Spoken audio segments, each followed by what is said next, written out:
Bismillahirrahmanirrahim. The next point of discussion is MCQ number 311. Blood vessels dilation sympathetic nervous system से exercise में जब आप exercise कर रहे होते हो तो आपकी ब्लड वेसल्स डायलेट हो जाती हैं, हार्ट की ब्लड वेसल्स डायलेट हो जाती हैं। एक्सरसाइजिंग मसल जब आप एक्सरसाइज कर रहे होते हैं ना तो आपके हार्ट की ब्लड वेसल्स जो होती हैं वो डायलेट कर जाती हैं, जो सिम्पैथेटिक रिस्पांस की वजह से हार्ट की ब्लड वेसल्स डायलेट कर जाती हैं। वेजो डायलेशन हो जाती है हार्ट के अंदर सिम्पैथेटिक इफेक्ट्स की वजह से। अब जो सिम्पैथेटिक इफेक्ट्स होते हैं ना हार्ट के ऊपर, एक तो ये कि नॉरएपिनेफ्रिन एक्ट करती है बीटा 1 रिसेप्टर्स के थ्रू हार्ट के ऊपर। हार्ट के अंदर ना बीटा 1 रिसेप्टर्स होते हैं जिसके ऊपर सिम्पैथेटिक नर्वस सिस्टम काम करता है। Sympathetic nervous system heart rate को ज़्यादा कर देता है, कंडक्शन वेलोसिटी को ज़्यादा कर देता है through AV node. PR interval आपका डिक्रीज़ कर जाता है। ऐसे नोड की डीपोलराइजेशन भी ज़्यादा होती है सिम्पैथेटिक नर्वस सिस्टम की वजह से। एवी नोड की कंडक्शन भी ज़्यादा हो जाती है, एवी नोडल डिले कर जाता है। हार्ट की कॉन्ट्रैक्टिलिटी ज़्यादा हो जाती है सिम्पैथेटिक की वजह से, और हार्ट के अंदर वेजोडाइलेशन हो जाती है जब आप एक्सरसाइज कर रहे होते हो। ठीक है, एक्सरसाइज के दौरान हार्ट के जो ब्लड वेसल्स होती हैं वो डायलेट कर जाती हैं सिम्पैथेटिक नर्वस सिस्टम की वजह से। और हमने पढ़ा था कि जो अब एक पेशेंट है वो सिटिंग से एकदम से खड़ा हुआ है, स्टैंडिंग पोजीशन के अंदर हार्ट रेट ज़्यादा हो जाता है। स्टैंडिंग पोजीशन के अंदर हमने पढ़ा था कि हार्ट रेट ज़्यादा हो जाता है क्योंकि वीनस रिटर्न डिक्रीज़ कर रहा होता है। स्टैंडिंग पोजीशन के अंदर हार्ट रेट ज़्यादा हो जाता है क्योंकि वीनस रिटर्न डिक्रीज़ कर रहा होता है। टोटल पेरिफेरल रेजिस्टेंस जो होती है, स्टैंडिंग पोजीशन के अंदर हार्ट रेट ज़्यादा हो जाता है, कार्डिक आउटपुट कम हो जाता है, जो टोटल पेरिफेरल रेजिस्टेंस होती है वो भी डिक्रीज़ कर जाती है स्टैंडिंग पोजीशन के अंदर। हार्ट रेट ज़्यादा हो जाता है स्टैंडिंग पोजीशन के अंदर कंपनसेशन के तौर पे, और वीनस रिटर्न डिक्रीज़ कर जाता है। रेस्टिंग मेम्ब्रेन पोटेंशियल जो बैक टू नॉर्मल आता है क्योंकि प्रोग्रेसिव ओपनिंग हो रही होती है पोटाशियम चैनल्स की। पोटाशियम चैनल्स के ओपन होने की वजह से आपका जो रेस्टिंग मेम्ब्रेन पोटेंशियल होता है वो दोबारा से नॉर्मल की तरफ आ जाता है। जो कॉमन मसल कॉन्ट्रैक्शन प्रोटीन जो स्केलेटन और स्मूथ मसल्स में होती है दैट इज़ एक्टिन प्रोटीन। जो ब्लड प्रेशर कैरोटिड साइनस के अंदर अगर डिक्रीज़ कर गया है तो हार्ट रेट इंक्रीज़ कर जाएगा। कैरोटिड साइनस के अंदर अगर प्रेशर डिक्रीज़ करेगा ना तो उससे सिम्पैथेटिक डिस्चार्ज होता है, सिम्पैथेटिक एक्टिविटी ज़्यादा होती है तो हार्ट रेट इंक्रीज़ कर जाता है। जब कैरोटिड साइनस के अंदर ब्लड प्रेशर डिक्रीज़ करेगा तो हार्ट रेट ज़्यादा हो जाता है सिम्पैथेटिक स्टिमुलेशन की वजह से। परसेंटेज ऑफ ब्लड जो इजेक्ट होता है एंड डायस्टोलिक वॉल्यूम पर कॉन्ट्रैक्शन के, उसको हम इजेक्शन फ्रैक्शन कहते हैं। इजेक्शन फ्रैक्शन ये होती है कि आपका जो स्ट्रोक वॉल्यूम कितना परसेंटेज ऑफ ब्लड है वो इजेक्ट कर रहा है, इजेक्ट हो रहा है out of and diastolic volume से एक कॉन्ट्रैक्शन के दौरान। जब एक दफ़ा हार्ट कॉन्ट्रैक्ट करता है तो एंड डायस्टोलिक वॉल्यूम से कितना जो ब्लड आपका इजेक्ट हो रहा है उसको हम इजेक्शन फ्रैक्शन कहते हैं। और जो इजेक्शन फ्रैक्शन होती है वो stroke volume over and diastolic volume होती है। जो स्लोएस्ट कंडक्शन स्पीड होती है वो एवी नोड की होती है, और जो फास्टेस्ट कंडक्शन स्पीड थी वो पर्किंजे फाइबर्स की थी क्योंकि उसका डायमीटर ज़्यादा होता है, उसके मायोफिब्रिल्स कम होते हैं। अब एट्रियल रेट अगर 75 हो और वेंट्रिकल रेट 35 हो तो कॉज क्या होगी, एडम स्टोक्स। एडम स्टोक्स के अंदर क्या होता है कि आपका एट्रियल रेट ज़्यादा हो जाता है वेंट्रिकुलर रेट से। मॉडरेट एक्सरसाइज में स्ट्रोक वॉल्यूम ज़्यादा हो जाता है। जब हम एक्सरसाइज करते हैं ना मॉडरेट एक्सरसाइज के अंदर स्ट्रोक वॉल्यूम ज़्यादा हो जाता है। मॉडरेट एक्सरसाइज के अंदर स्ट्रोक वॉल्यूम ज़्यादा हो जाता है। कार्डिक आउटपुट जो है वो इंक्रीज़ करता है, या कार्डिक आउटपुट सेम रहता है, हार्ट रेट जो होता है वो डिक्रीज़ कर जाता है एथलीट्स के अंदर। लेकिन जब हम मॉडरेट एक्सरसाइज करते हैं ना तो हार्ट रेट भी ज़्यादा हो जाता है, कार्डिक आउटपुट भी ज़्यादा हो जाता है, स्ट्रोक वॉल्यूम भी ज़्यादा हो जाता है, टोटल पेरिफेरल रेजिस्टेंस डिक्रीज़ कर जाती है, और ब्लड फ्लो भी डिक्रीज़ कर जाता है किडनी और सबक्लैंक्निक सर्कुलेशन का। और एक्सरसाइज के दौरान पेशेंट को टायर्डनेस फील होती है क्योंकि हार्ट रेट ज़्यादा हो जाता है। हाइपरकैलीमिया के अंदर जब एक्सरसाइज के अंदर हाइपरकैलीमिया हो जाता है और मिनट वेंटिलेशन जो होती है वो ज़्यादा हो जाती है एक्सरसाइज के दौरान, आर्टीरियोलर रेजिस्टेंस जो है वो डिक्रीज़ कर जाती है, टोटल पेरिफेरल रेजिस्टेंस डिक्रीज़ कर जाती है एक्सरसाइज के दौरान। डिस्टिंक्टिव फीचर है कार्डिक मसल सेल्स का कि जो 70 to 80% ऑक्सीजन आपकी ब्लड की जो है ना वो आर्टरी से ड्रॉ कर लेता है। जो कार्डिक मसल्स होते हैं ना वो आपके आर्टरी से 70 to 80% ऑक्सीजन को एक्सट्रैक्ट कर लेते हैं। Cardiac muscle 70 to 80% oxygen blood arteries के अंदर जो होती है उसको एक्सट्रैक्ट कर लेते हैं। कार्डिक मसल स्केलेटन मसल्स के अंदर सिमिलैरिटी है दैट इज ट्रांसवर्स टायरेशंस। अब जो कॉमन फीचर होता है ना स्मूथ मसल्स का और स्केलेटन मसल्स का कि इनके अंदर इंट्रासेलुलर कैल्शियम इंक्रीज़ कर जाता है कॉन्ट्रैक्शन से पहले, स्मूथ मसल्स और स्केलेटन मसल्स के अंदर। कार्डिक मसल और स्केलेटन मसल्स के अंदर ट्रांसवर्स टायरेशंस होती हैं, और स्केलेटन मसल और स्मूथ मसल का डिफरेंस ये है कि स्मूथ मसल्स के अंदर कैल्शियम कैलमोडुलिन के कॉम्प्लेक्सेस बनते हैं, स्मूथ मसल्स के अंदर कैल्शियम कैलमोडुलिन के कॉम्प्लेक्सेस बनते हैं। स्मूथ मसल्स और स्केलेटन मसल्स दोनों में स्मूथ मसल और स्केलेटन मसल दोनों के अंदर इंट्रासेलुलर कैल्शियम ज़्यादा हो जाता है कॉन्ट्रैक्शन से पहले, और स्मूथ मसल और स्केलेटन मसल्स के अंदर एक तो इंट्रासेलुलर कैल्शियम ज़्यादा हो जाता है कॉन्ट्रैक्शन से पहले, और दोनों के अंदर एक्टिन प्रोटीन होती है। और जो कार्डिक मसल और स्केलेटन मसल्स हैं इनके अंदर सेम फीचर ये होता है कि इसमें ट्रांसवर्स टायरेशंस प्रेजेंट होती हैं कार्डिक मसल्स में भी और स्केलेटन मसल्स के अंदर भी। और कार्डिक मसल्स के अंदर गैप जंक्शन होते हैं जिसकी वजह से वो सिंक्सीटियम के तौर पे काम करते हैं। विस्कोसिटी जब इंक्रीज़ करेगी ब्लड की तो मीन आर्टीरियल प्रेशर भी ज़्यादा हो जाता है। जो विस्कोसिटी होती है ना वो मीन आर्टीरियल प्रेशर के डायरेक्टली प्रोपोर्शनल होती है। विस्कोसिटी जो होती है वो मीन आर्टीरियल प्रेशर के डायरेक्टली प्रोपोर्शनल होती है। विस्कोसिटी ज़्यादा होगी तो मीन आर्टीरियल प्रेशर भी ज़्यादा हो जाता है। उसके बाद आता है कि अगर आपकी एक्शन पोटेंशियल की हाइट और स्लोप डिक्रीज़ कर गई है तो हाइपोनेट्रीमिया होगा। जब सोडियम के लेवल्स कम होते हैं ना, तो सोडियम के लेवल्स कम हो जाने की वजह से जो एक्शन पोटेंशियल होता है उसकी हाइट भी कम हो जाती है, उसकी स्लोप भी कम हो जाती है, और एक्शन पोटेंशियल जनरेट नहीं हो पाता है जब पोटाशियम के लेवल्स लो हो जाते हैं। ये डिफ़िकल्ट टू जनरेट होता है, डिफ़िकल्ट टू क्रिएट होता है एक्शन पोटेंशियल जब पोटाशियम के लेवल्स लो हो जाते हैं। फर्स्ट हार्ट साउंड जो होती है आइसोवोल्यूमेट्रिक कॉन्ट्रैक्शन के अंदर प्रोड्यूस होती है। हार्ट सिंक्सीटियम के तौर पे काम करता है क्योंकि उसमें गैप जंक्शंस होते हैं। स्ट्राइडेट मसल्स होते हैं, रिदमिकली और माइजेनिकली कॉन्ट्रैक्ट करते हैं सिंक्रोनाइज्ड फैशन के अंदर। इनको हम कार्डिक मसल्स कहते हैं क्योंकि जो कार्डिक मसल्स होते हैं ना वो रिदमिकली एक साथ कॉन्ट्रैक्ट करेंगे और सिंक्रोनाइज्ड फैशन के अंदर कॉन्ट्रैक्ट करते हैं। जो एंड डायस्टोलिक वॉल्यूम होता है वो वीनस रिटर्न के ऊपर डिपेंड करता है। प्री लोड जो होता है वो एंड डायस्टोलिक वॉल्यूम के ऊपर डिपेंड करता है और एंड डायस्टोलिक वॉल्यूम डिपेंड करता है वीनस रिटर्न के ऊपर। और जो आफ्टर लोड होता है वो मीन आर्टीरियल प्रेशर के ऊपर डिपेंड करता है। और जो टोटल प्लेरिफेरल रेजिस्टेंस होती है वो डायरेक्ट डायस्टोलिक ब्लड प्रेशर के ऊपर डिपेंड करती है। बैरोरिसेप्टर हमारे मीन आर्टीरियल प्रेशर को रेगुलेट कर रहे होते हैं। अब एक न्यूरोफिजियोलॉजिस्ट था, उसने स्टिमुलेट किया नर्व को और वो एक्शन पोटेंशियल नहीं जनरेट कर पाया क्योंकि हाइपोकैलीमिया होगा। जब पोटाशियम के लेवल्स लो होते हैं तो एक्शन पोटेंशियल जनरेट नहीं होता है। अब हमने पढ़ा था कैल्शियम का ना ऑपोजिट रिलेशन होता है कि जब कैल्शियम ज़्यादा होगा तो एक्साइटेबिलिटी कम हो जाती है और जब कैल्शियम कम होता है तो एक्साइटेबिलिटी ज़्यादा हो जाती है। जब पोटाशियम कम होगा तो एक्शन पोटेंशियल जो है ना उसकी एक्साइटेबिलिटी भी कम होगी और डिफिकल्ट टू क्रिएट होगा, एक्शन पोटेंशियल को क्रिएट करना मुश्किल हो जाता है। इसी तरह से जब सोडियम कम होता है तो एक्शन पोटेंशियल की हाइट और स्लोप डिक्रीज़ कर जाती है।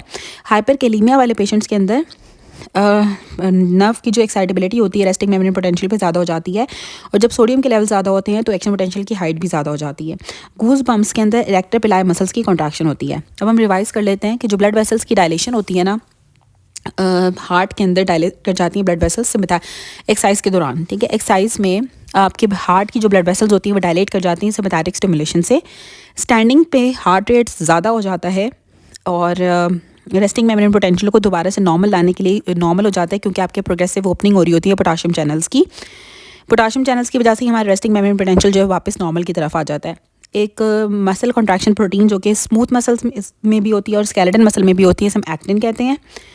ब्लड प्रेशर अगर कैरोटिड साइनस का डिक्रीज़ कर जाएगा तो हार्ट रेट इंक्रीज़ कर जाता है।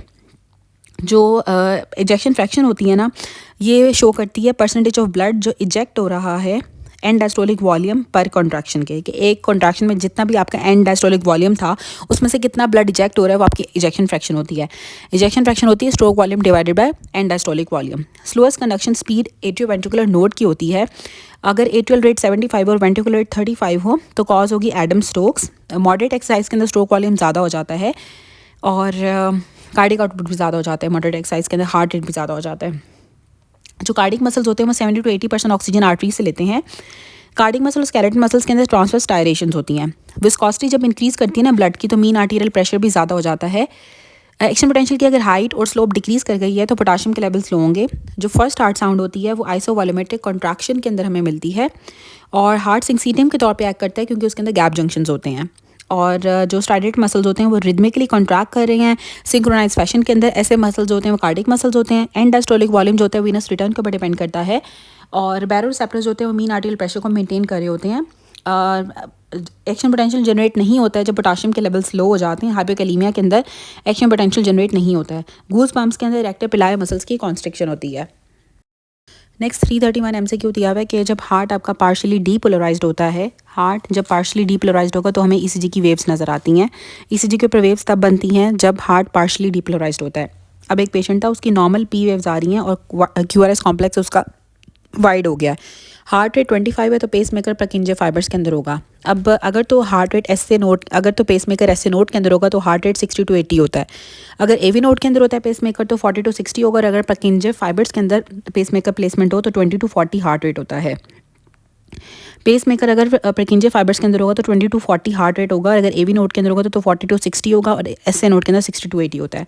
जो थर्ड हार्ट साउंड होती है वो रैपिडली जब ब्लड रश करता है आपके वेंट्रिकल्स के अंदर, रैपिड वेंट्रिकुलर फिलिंग वाले फेज के अंदर थर्ड हार्ट साउंड प्रोड्यूस होती है। बच्चों के अंदर, प्रेगनेंसी के अंदर, एथलीट्स के अंदर थर्ड हार्ट साउंड नॉर्मल होती है। राइट एट्रिया का प्रेशर इंक्रीज़ कर गया है और जो मीन सिस्टमिक प्रेशर है वो भी इंक्रीज़ कर गया है, लेकिन वीनस रेजिस्टेंस डिक्रीज़ कर जाती है एक्सरसाइज के दौरान।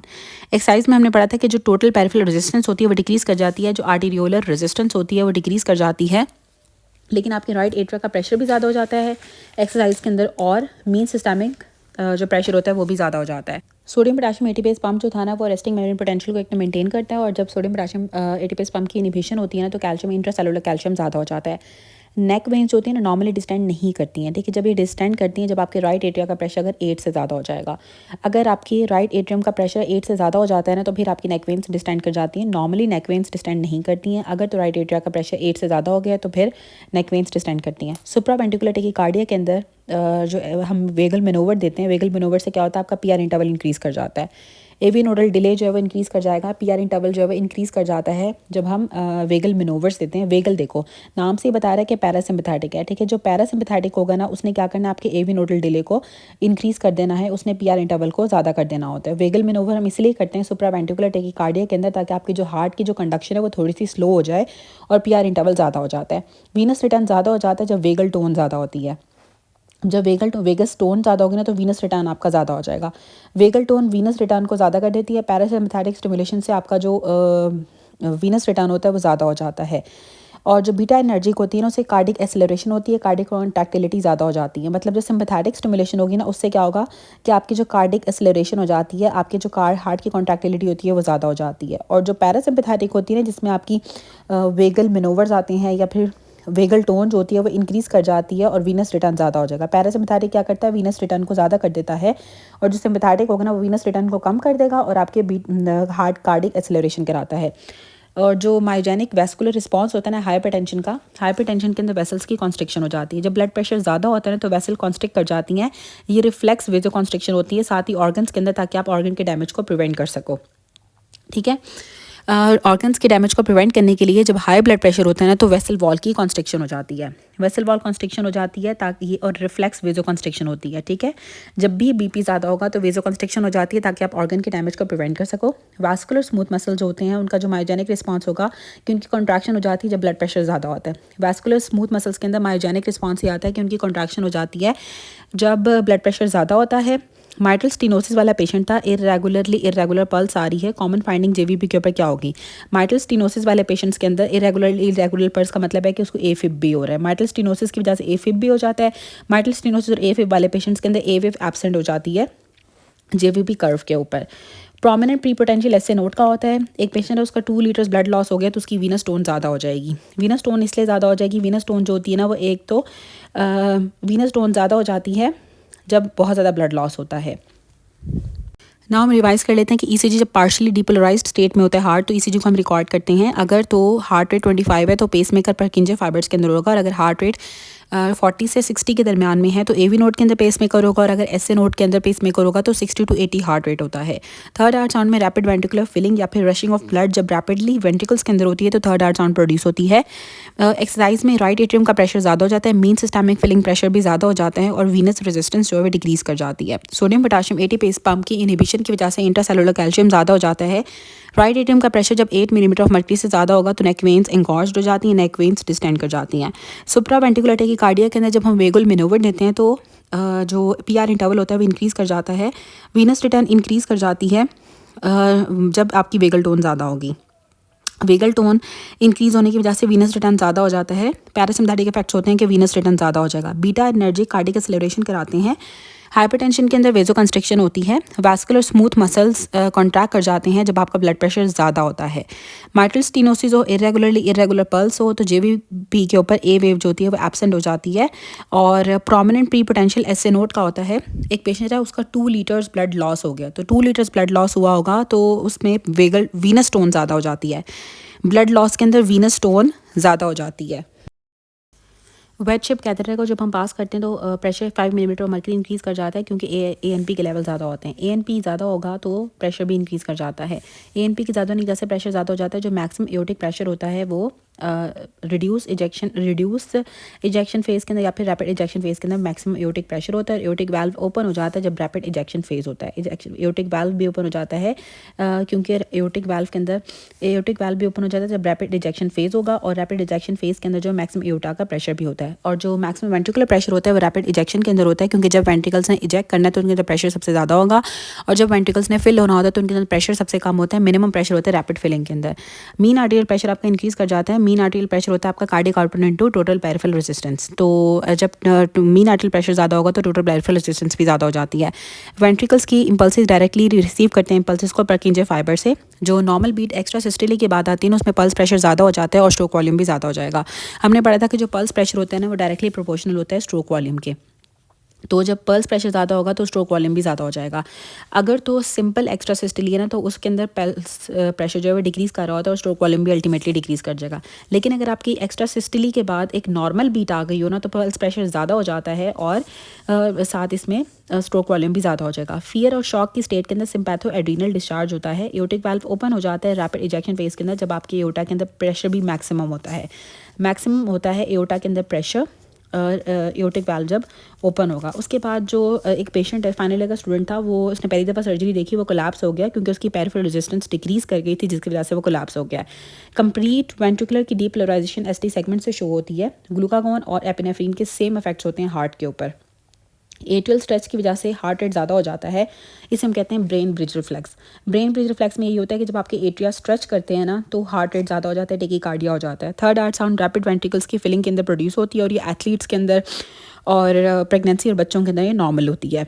अब 5 kg का इन्फेंट था और उसका ब्लड वॉल्यूम जो 420 ml होगा, क्योंकि जो इन्फेंट्स के अंदर जो ब्लड वॉल्यूम होता है ना, वो 80 to 85 ml पर kg होगा। अगर 85 ml उसका ब्लड है 1 kg में, तो 5 kg को 85 को मल्टीप्लाई कर देंगे 5 से, तो 425, तो 420 ml ब्लड होगा इन्फेंट्स के अंदर। इन्फेंट्स के अंदर जो होता है ना, वो 80 से 85 ml ब्लड पर kg होता है।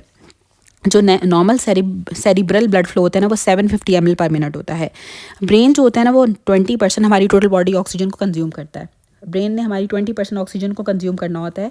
ब्रेन की जो ऑक्सीजन कंजम्पशन होती है ना, वो 3.5 ml पर मिनट होती है पर 100 ग्राम ऑफ टिश्यू। आपका जो 100 ग्राम ब्रेन होता है, वो 1 मिनट के अंदर 3.5 ml ऑक्सीजन को यूज़ करता है। ठीक है, 100 ग्राम ब्रेन 1 मिनट के अंदर 3.5 ml को यूज़ करता है, 3.5 ml ऑक्सीजन को यूज़ करता है। और ब्रेन 20% ऑक्सीजन हमारी ब्रेन यूज़ करता है और 70 to 80% जो है हमारे कार्डियक मसल जो होते हैं वो ऑक्सीजन को यूज़ कर रहे थे। जो सेरिब्रल ब्लड फ्लो होता है ना, वो 1 मिनट के अंदर 100 ग्राम ऑफ ब्रेन के अंदर 50 ml होता है। तो 750 ml हमारा बेसिकली 1 मिनट के अंदर जो है वो तकरीबन जो है ना हमारा ब्लड जो है वो ट्रांसमिट होता है, क्योंकि 50 ml जो होता है ना वो पर 100 ग्राम है, तो टोटल 750 ml पर मिनट सेरिब्रल ब्लड फ्लो होता है। ग्लूकोज की एक्सट्रैक्शन जो होती है ना, वो 5 मिलीग्राम होती है पर मिनट 100 ग्राम ऑफ ब्रेन। ये सब कुछ पर मिनट और 100 ग्राम है। ठीक है, तो अब इसके बस ये वैल्यूज़ याद रख लेनी है कि जो ब्रेन 20% ऑक्सीजन को कंज्यूम करता है, 3.5 ml 1 मिनट के अंदर 100 ग्राम ब्रेन यूज़ करेगा ऑक्सीजन को। और जो सेरिब्रल ब्लड फ्लो होता है वो 50 ml होता है 1 मिनट के अंदर 100 ग्राम ऑफ ब्रेन का। और जो 5 mg होता है ना, ग्लूकोज की एक्सट्रैक्शन होती है पर 100 ग्राम ऑफ टिश्यू के अंदर। अब जो नॉर्मल हेल्दी पर्सन होता है ना, उसके अंदर सिम्पैथेटिक एक्टिविटी की वजह से ब्लड फ्लो ज़्यादा हो जाता है मसल्स का। ठीक है, नॉर्मल हेल्दी इंडिविजुअल्स के अंदर आपके जो स्केलेटन मसल्स होते हैं उनका ब्लड फ्लो ज़्यादा हो जाता है सिम्पैथेटिक एक्टिविटी की वजह से। सिम्पैथेटिक एक्टिविटी हमारे नॉर्मल हेल्दी पर्सनस के अंदर मसल्स के अंदर ब्लड फ्लो को ज़्यादा कर देती है। सेकंड, हार्ट साउंड प्रोड्यूस होती है आइसोवॉल्यूमेट्रिक रिलैक्सेशन की वजह से। एक्सरसाइज के अंदर आपके ब्रेन के ब्लड फ्लो का कोई भी चेंज नहीं होता है। अब एक पेशेंट था, उसका 15 से 20% ब्लड लॉस हो गया, तो इन फ्यूजन उसको हम 3% नॉर्मल सलाइन देंगे। अगर तो 15 से 30% उसका ब्लड लॉस हो गया, 15 से 20% ब्लड लॉस होगा, तो उसको हम हाइपरटोनिक सलाइन देते हैं ताकि उसका इंट्रासेलुलर फ्लूइड ना बढ़े लेकिन एक्स्ट्रासेलुलर फ्लूइड जो उसका बढ़ जाए। इनिशियल मैकेनिज्म जिससे हमने ब्लीडिंग को स्टॉप करना होता है वेजोकंस्ट्रिक्शन। ठीक है, वेजोकंस्ट्रिक्शन से वेसल्स कॉन्स्ट्रिक्ट कर जाती हैं तो ब्लीडिंग स्टॉप हो जाती है। That is the initial mechanism bleeding को स्टॉप करने के लिए। एंड डायस्टोलिक वॉल्यूम जो होता है वो वीनस रिटर्न के ऊपर डिपेंड करता है, और फिर जो पीरियड लोड होता है वो एंड डायस्टोलिक वॉल्यूम के ऊपर डिपेंड करता है, और जो टोटल पेरिफेरल रेजिस्टेंस होती है वो डायस्टोलिक ब्लड प्रेशर के ऊपर डिपेंड करती है। और जो आफ्टर लोड था वो मीन आर्टेरियल प्रेशर के ऊपर डिपेंड कर रहा था, और जो मीन आर्टेरियल प्रेशर होता है वो कार्डियक आउटपुट और टोटल पेरिफेरल रेजिस्टेंस के ऊपर डिपेंड करता है। ठीक है, अच्छा, उसके बाद आता है कि बेसल कंडीशन के अंदर आपको जो कार्डिक मसल्स होते हैं वो एनर्जी को फैट्स से लेते हैं। अब हम रिवाइज कर लेते हैं कि वेट शेप जब कैथेटर आपने डाला 5 मिलीमीटर मर्क्यूरी प्रेशर इंक्रीज कर गया क्योंकि एट्रियल नेगेटिव यूरिक पेप्टाइड ज़्यादा हो रहा था। मैक्सिमम एओर्टा का प्रेशर रैपिड इजेक्शन फेज या फिर रिड्यूस इजेक्शन फेज के अंदर होता है। मीन आर्टीरियल प्रेशर जो होता है उस अगर ज़्यादा होगा तो टोटल पेरिफेरल रेजिस्टेंस भी ज़्यादा हो जाती है। वेंट्रिकल्स डायरेक्टली परकिंजे फाइबर से इम्पल्सेस लेते हैं। नॉर्मल बीट अगर एक्स्ट्रा सिस्टली के बाद आई होगी तो पल्स प्रेशर इंक्रीज़ कर जाता है और साथ स्ट्रोक वॉल्यूम भी ज़्यादा हो जाएगा। फियर और शॉक की स्टेट के अंदर सिम्पैथो एड्रीनल डिस्चार्ज होता है। एओर्टिक वाल्व ओपन हो जाते हैं रैपिड इंजेक्शन फेज़ के अंदर जब एओर्टा के अंदर मैक्सिमम प्रेशर होता है और कोलैप्स अगर हो जाएगा तो डिक्रीज पेरिफेरल रेजिस्टेंस होगी। Complete ventricular depolarisation ST segment से शो होती है। ग्लूकागोन और एपिनेफ्रीन के सेम इफेक्ट्स होते हैं हार्ट के ऊपर। एट्रियल स्ट्रेच की वजह से अगर हार्ट रेट ज़्यादा हो गया तो ब्रेन बीच रिफ्लेक्स होगा। थर्ड हार्ट साउंड जो होती है रैपिड वेंट्रिकुलर फिलिंग के अंदर आती है। 5 kg इन्फेंट का जो ब्लड वॉल्यूम होगा वो 420 ml होगा। सेरेब्रल ब्लड फ्लो जो होता है वो 750 ml पर मिनट होता है। सिंपैथेटिक एक्टिविटी मसल्स के अंदर ब्लड फ्लो को ज़्यादा कर देती है नॉर्मल इंडिविजुअल्स में। Second heart sound iso volumetric relaxation के अंदर प्रोड्यूस होती है। एक्सरसाइज के दौरान आपके ब्रेन का ब्लड फ्लो चेंज नहीं होता है। No change in blood flow to brain during exercise. 15 से 20% अगर ब्लड लॉस होगा तो हम 3% नॉर्मल सलाइन देते हैं। इनिशियल मैकेनिज्म जो कि ब्लीडिंग को स्टॉप करता है दैट इज़ वेजो कंस्ट्रिक्शन। सबसे पहले क्या होगा, वेजो कंस्ट्रिक्शन होगी जो कि इनिशियल मैकेनिज्म होता है ब्लीडिंग को स्टॉप करने के लिए। एंड डायस्टोलिक वॉल्यूम जो होता है वो डिपेंड करता है वीनस रिटर्न के ऊपर। बेसल कंडीशंस के अंदर कार्डिक मसल जो होते हैं वो एनर्जी लेते हैं फैट से।